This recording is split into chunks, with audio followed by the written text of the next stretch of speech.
Today was practice number 15, so we got 30.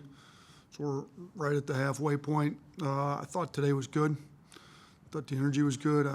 We had the close scrimmage against Georgia Tech. Got a lot of good stuff out of that. I mean, they switched defenses up, so we got to go against some pressing, zone, man, everything. They're a good team. Josh does a good job with them, so I thought that was good. We got to remind ourselves where we were at this point last year. Sometimes you get a little frustrated with where you're at. Comparing where you're at now with where you finished last year. Well, Herb, Reese, Petty, Bruner, Primo are not here. We've got new guys that need to figure out how we're playing. I thought JD had one of his best practices since he's been here today, so he's coming. We got to get him being more aggressive. I thought he was aggressive today. We got to get him playing more athletic on offense and defense, both using his athleticism. I thought he had some of that today. So he's coming. Cornerly was good. Shackelford's been here longer than anybody, been in the system, played more minutes. He knows what we want. He's one of our better defenders, which, he's come a long way since his freshman year on that end of the floor, but one of the more talented offensive players in the country. So, and you throw Keon Ellis, who I think is one of the best two-way players in the country, and you got a really good guard group. Bediako's coming along with our bigs. Keon Ambrose is coming back from the injury. He was able to get in some live stuff today. It looks like as long as things progress like they should, he should be able to play Sunday against Louisiana. So, Bediako, Ambrose playing well. Noah Gurley's starting to get a better feel for what we want. Juwan Gary's added, a little bit to his game, making some shots. So, we've got good guard play. I think our bigs are coming along. Just got a lot of young guys that haven't played here, and we're bringing them along. But I like where we're at right now. I just got to keep reminding myself that, Primo didn't look great in some scrimmages last year. He ends up being a 12th pick in the draft. He was really good for us during the year, like some of your freshmen, JD, Charles, Jason. They may not look great all the time, but we just got to keep bringing them along, keep building their confidence, keep getting them to play hard, play the right way. And if they want to be great, like Primo did, which I feel they all do, they're going to get there. So, that's kind of where we're at halfway through the 30 practices. So I don't know what questions you guys got.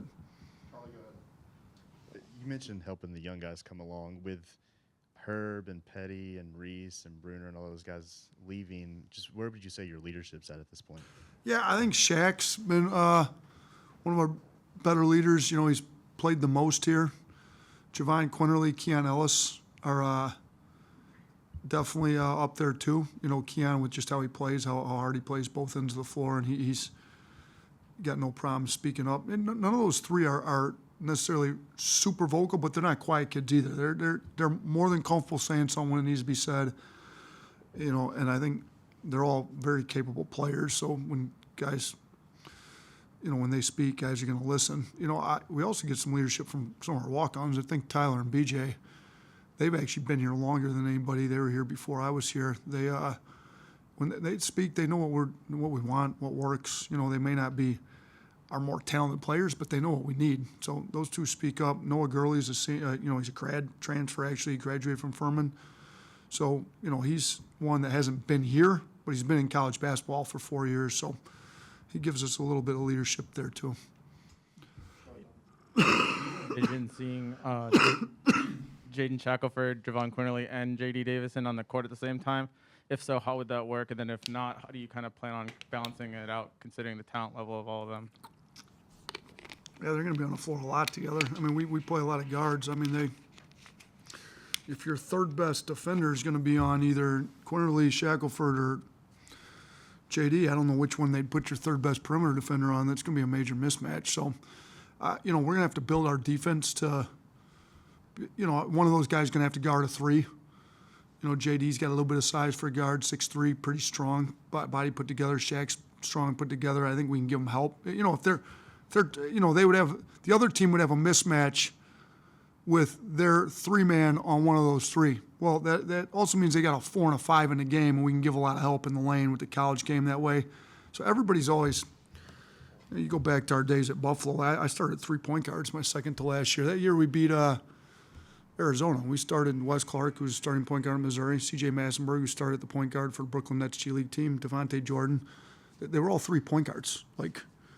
Shaq's a scoring guard, can play some point, but you can play 3 point guards. We went into Arizona's biggest team in the country, I think, that year. I mean, they had DeAndre Ayton and Andre Ristic, and we started a 6'7" guard at the 4 and 3 point guards. You can win in college playing multiple. I think we can play those 3 and Keon Ellis at the same time. We did it against Georgia Tech. And so then the question is, the other bench is, do we need to sub to match up with us, or do we need to try to go at the mismatch? Well, I think going at the mismatch in the post, points per possessions are usually lower than what we're going to get on the other end. So we're going to have no problem playing the best guys on the floor. You'd like to be able to have a little bit more size at times, but I think we're fine playing a lot of guards together at the same time. You mentioned you played Keon with that. Who would be the big in that? And does it kind of help having a guy like Bediako? 100%. Bediako can protect the rim if we, I think Bediako's rim protection, you guys watch a little practice today, and you're going to see it on Sunday. He gives us another added dimension we haven't had since we've been here. But, yeah, you could put him out there. You could go small. You could put Gurley at the 5. Shoot, we finished 5th in the country last year. We're the only high major team to win regular season, postseason, both in their conference. We played Jawan Gary and Herb Jones at the 5 some with, 4 guards out there. So you're essentially playing 5 guards. So I think mismatches go 2 ways, and I like the mismatch with guards attacking bigs on the perimeter on the other end a lot better than, I think we can handle some post mismatches with the way the game. I mean, there's no 3-second in the lane rule in college. You can put guys in the lane, you can help off, you can double, you can trap, as long as your guys play hard and you can rebound with them, I think you'll be all right. Coach, you mentioned him a couple of times, but, in the brief snapshot of practice we got to see today, Noah Gurley seemed to be fitting in really well with the team, and, he was doing pretty well. How have you seen him progress since joining, the team, and what do you expect him to contribute this year? Look, I like Noah a lot. He gives us that big that can play 4 and 5 both. Can be your spacing 5. Charles gives us a dimension we haven't had here, and he's playing really well. But he's not going to pick and pop a whole lot like Bruner and Reese did. Gurley can do that. He shot 38% from 3 in one of his seasons at Furman. He's a more than capable shooter. He can drive it. He's athletic. He can move. He can switch onto ones. He gives us, he can play the 4, and we've got a real legitimate 4-man in the SEC. He can play the 5, where we go with that kind of mismatch, pick and pop 5. He needs to be good for us to be good this year, and he's starting to figure it out just with his effort and everything. You mentioned practice 15. I mean, as far as Big's development, what's just the biggest way you've seen, or just some of the ways that you've seen that growth from that position, or just guys that are bigger? Keon Ambrose, Charles Bediako, Noah Gurley, I think they're figuring out where we're going to get them the ball, on the rolls, how they're going to play in the pocket, what are their reads when they're getting it. They're getting better playing off our guards' drives. They're getting better defensively, knowing when to help, and we've got to get some better rim protection than what we had last year. We've got some younger guards, maybe they're going to play, maybe get beat a little bit more. Like when you get a guy like Bediako in there to protect, I think he's figuring that out. Ambrose was here a year already, but he's you can tell he's much more comfortable this year than he was last year. A year under his belt. And, Bediako, we started Bediako at the 5 against Georgia Tech. Whether he remains that or not, we'll see how everything goes. But it's nice to have a guy that can really protect the rim, run the floor hard, athletic, can throw lobs up to him. That's where where are they going to be able to catch the lobs on pick and rolls, or how different guards are going to throw it to him different. But JD, JQ, both unbelievable passers. Shaq's finding our bigs on pick and roll lobs, drop-offs off drives. Shaq's doing a good job finding it. Keon Ellis can really pass. So we've got guards that are going to find them, and they're learning how to play off the guards a lot better now. Hey, Coach. 3 weeks from tonight's the opener against Louisiana Tech. At this point, what do you think your team's excelling at, and what still needs to be worked on? We got to, we're excelling at playing fast, but we got to work on not turning it over while we play fast. But again, as a coach, if you want no turnovers to be your number one thing, then don't play fast. We're going to play fast. We're going to have some sloppy turnovers this early in practice, maybe in few games. You got to deal with it. We got to get it trimmed down though. Turnovers are not where we want them to be. Our at the rim decisions, guys learning how to play, attacking mindset. Do I try to score it? Do I spray it? Who do I spray it to? Do I drop it off to the big? We got to get better making decisions at the rim. I think our rebounding has to improve. We're on it. We're coaching it.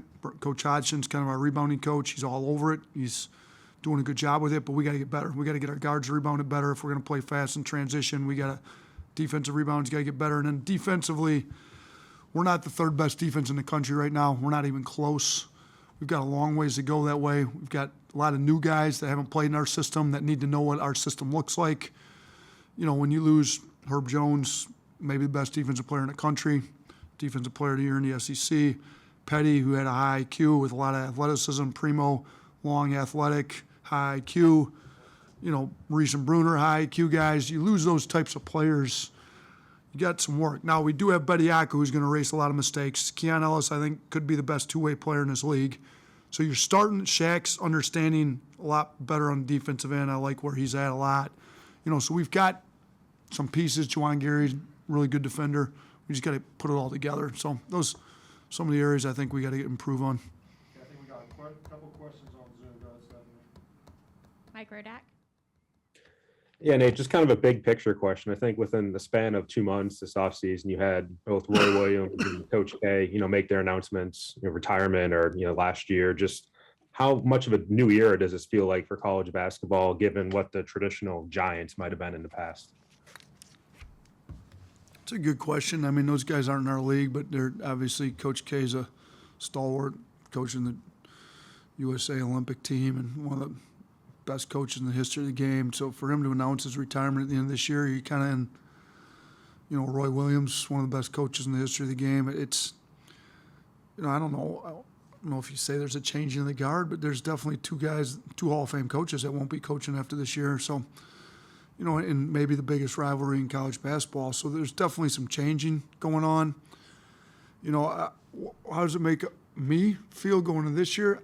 I haven't given it a ton of thought, other than I respect both those guys immensely and the job that they did in their particular programs. And, it's kind of sad to see him retire. Shoot, I grew up going to Coach K coaching clinics and had his books and his DVDs, or shoot, back when I was in some VHS tapes. So, it's sad to see them retire, but it's, they felt it was time. I'll say this. I think the biggest change this year going into the season is just there's not a whole lot of guessing. Are we going to play? Are we not? When's the opener? Last year with all the unknown with COVID was a little annoying. Like, we were switching games up last minute. All right, Houston can't play. Now we got to fill it with Western Kentucky. I didn't even do that when I was a high school coach. You had your season set and you played the games. Like, now we're a college coach trying to find a game the week of the game. Like, there's just all that unknown is – most of that unknown is out the window now. We're going to play. We're playing, 3 weeks from today. We're playing Louisiana Tech. I don't think there's going to be nearly the amount of uncertainty, which is great. It's a great feeling. We're going to play 31 games, not 27. It's great to get back to a full season. I'm excited that it's somewhat back to normal, at least more normal than it was last year. I'd like things back to normal as quickly as possible, and I think we're getting a lot closer to that in college basketball. Michael Casagrande.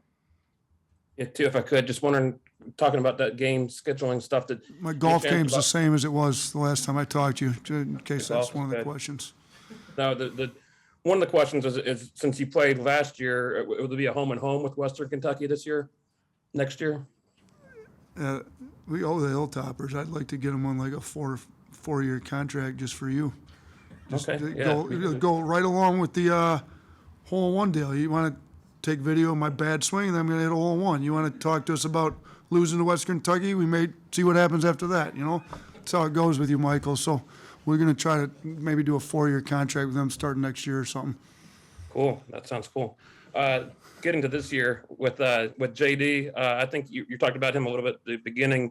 Can you expand upon some of what you've seen from him in practice? Is there any frustration with him coming in as such a highly rated recruit and learning the college game? JD was great today, like as good as I've seen him. Hitting threes, getting to the rim, finishing at the rim, finding teammates. like all freshmen, there's going to be some inconsistencies. They got to realize what it takes at this level on a daily, everyday basis. But I'll say this, he's a quiet kid. He didn't talk much in the recruitment. Petway had done a great job building that relationship before I even got here, and we continue to work on it. And, we're fortunate to have him here.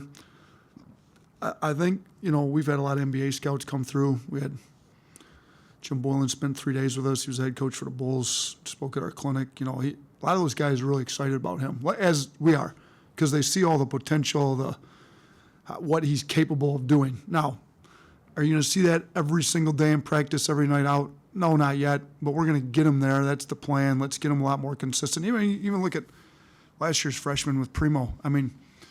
Early in the year, he wasn't great all the time. Consistency is an issue with young kids and freshmen, and it's the same with him. But his ability level, his care level, he wants to be great. He's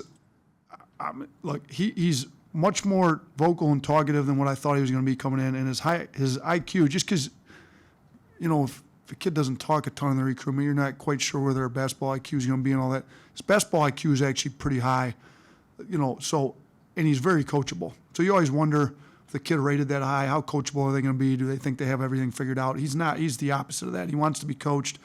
He wants you to make him better. He's more talkative than you'd think, and his IQ is pretty high. So a combination of all that to go along with the athletic ability that he's got and the skill level he's got, he's going to be really good for us. And I'm pretty happy with where he's at right now. Yes, Bob Holt. Hey Nate, how you doing? Hope you like my Packers. New I know, Packers. go Pack, go. That was a good one we had there. We escaped the field goal debacle last time. I was at that game live in Detroit the last time Crosby wanted to miss that many field goals. So we're good. We're sitting good. Well, it's always good to beat the Bears. Hey, there's 5 SEC teams in the AP poll. I guess matches the Big Ten. Wonder what you think about that. I guess the balance at the top of the league, and I'd be curious specifically if you had any thoughts on Arkansas, the way Eric's kind of had to reload there with a bunch of transfers again. Yeah, so I think our league's really good. We're tied with the Big Ten for most teams in the top 25. Big Ten's a good league. I think we had more draft picks than any other league last year, if I'm correct. I think we've got really good talent in this league. I think we've got a lot of really good coaches who've done a remarkable job with their programs. I think 6 coaches have coached in the Final Four. So, I'm not sure the order. I think Kentucky's right ahead of us in the AP top 25, and I think it's maybe us. And then, like you mentioned, Arkansas, and I think Coach Musselman's done a great job. And he does it a little bit different, but it's, Kentucky goes and gets a lot of McDonald's All-American type, Coach Musselman's always gone and gotten some really high-level transfers. He's starting to mix in. Their recruiting class says they're starting to, he's at a place a little bit different than Nevada. Arkansas is able to recruit better high school kids, and he's doing that. And his program's really risen since he's got there. Tennessee's been at the top. Coach Barnes does an unbelievable job. They've been able to recruit some really high-level guys. And, you look at, I think the better teams in college are able to kind of combine taking transfers, taking high school kids. I think you'd be making a mistake if you didn't take any high school kids, because I look at how good JD is right now. I looked how good Primo was last year for us. Charles looks really good for us right now. Jason's going to help us win games. I think you have to take some high school kids. I think you'd be foolish not to look at the transfer market, though, too, because, again, Keon Ellis comes out of junior college. He helped us win a lot of games last year. Jordan Bruner helped us win a lot of games. Noah Gurley's can help us win a lot of games. We've been able to do a little bit of both, and I think that's the way we want to do it. I think when you're looking at high school guys, you can be a little bit more picky because come spring that transfer portal is going to have some pretty good players in it. Now you got to do your homework, make sure you're getting guys that are high quality guys that aren't leaving their current situation because of some character issues. We don't want to bring those in. I think we've got this culture where we want it. We've got hard-working, high-character guys in here, and we want to add that type to what we're bringing in. So, yeah, I think the SEC is one of the best basketball leagues in the country right now. Hopefully we can, come out preseason. I felt like we didn't kind of hold our own last preseason. We were 4-3. We ended up winning the SEC, but then when you look at our preseason, we lost some games we shouldn't have lost. We need we need, shoot, I'm going to be pulling for every SEC team in the non-conference. We need to do a better job on our end. I mean, we've got an unbelievable schedule, so we can really help the league out with how we play in the non-conference. We're going to try to make sure we're prepared, but shoot, there's no guarantees on that. I mean, Gonzaga's not an easy game. We got a lot of hard games in there. Houston, Memphis, Gonzaga, possibly Kansas. I mean, you go down that, Baylor's not before SEC play, but it is a non-conference game in the middle of SEC play. So, you know, I didn't feel like we did hold up our end of the deal in the Big 12 Challenge, losing to Oklahoma. Like, we got to do a better job on our end. We just need the SEC to do a better job overall, but I think we got a pretty good league.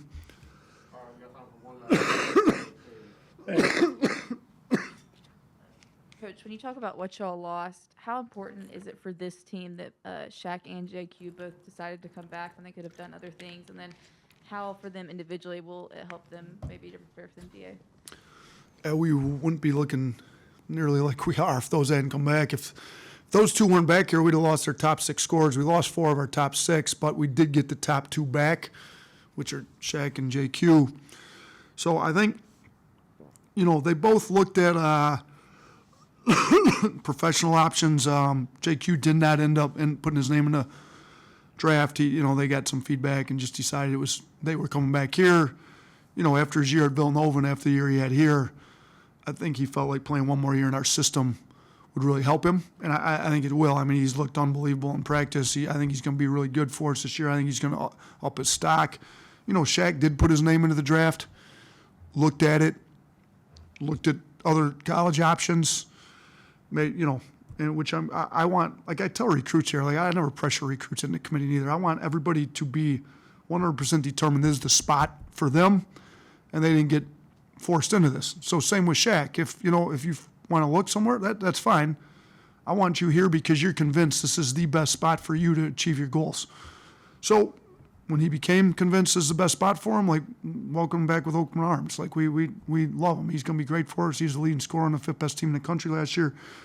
So having those two back with the leadership they provide, with the experience that they have in our program, I think was huge. I think they're leading the team well, combined with Keon Ellis.